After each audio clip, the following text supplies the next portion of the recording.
look at your top talkers of the day, folks. Big question, are you addicted to the internet? And we may say jokingly, yes, we're so addicted to it, but there is actually developing medical conditions that may be backing that up. According to Dr. Catherine Steiner Adair, the problem is a growing concern, and some mental health experts warn that a compulsive need for our tech could become as intense as someone addicted to drugs for some users. A 2014 study determined that 16% of 18 to 25-year-olds are involved in compulsive internet use. Dr. Steiner Adair has said that she has seen firsthand the impact such addiction has on internet users. When some patients describe what too much tech is doing to them and their families, she said they're using, quote, the language of addiction. Phrases like, it's tearing our family apart, it's ruining our marriage, or I can't get my child to stop. She goes on to say that some parents report that their children lie about the amount of time spent online and gaming.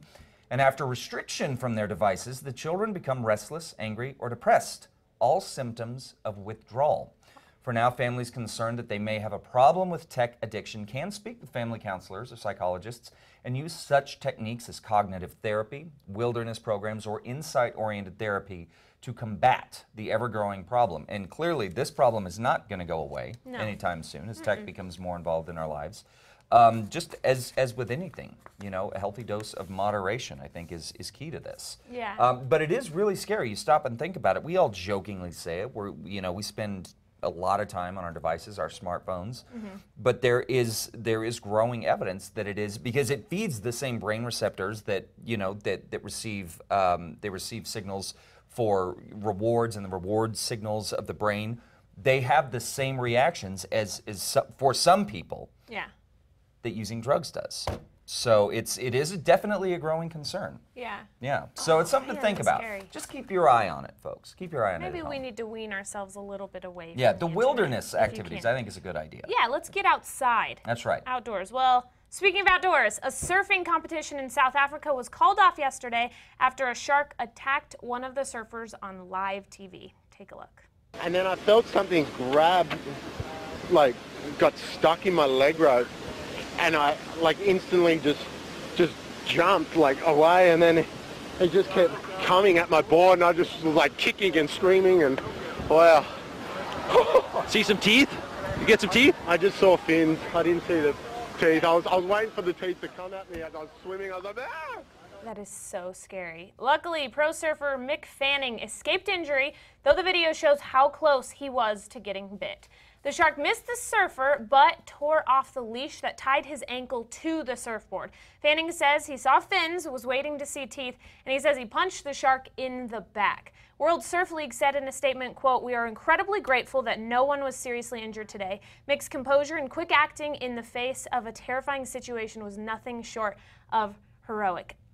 So Absolutely scary. terrifying. I mean, Shark Week is over. That doesn't mean that the sharks go to sleep. Yeah, no, not at all. They're still around. So, and there was another surfer in the water at the same time, so they had to pull that surfer in too.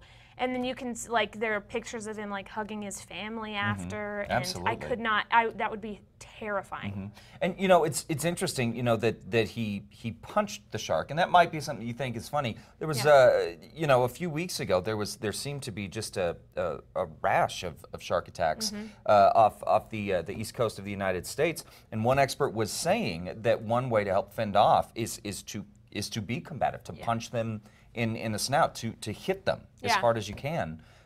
You know, so you read it and it's like, oh, he decked the shark. It's funny, but that's exactly what experts say. Yeah, you hear that, and you're never sure if it's, like, actually true or not, because you hear it as a kid, oh, you just punch it in the nose.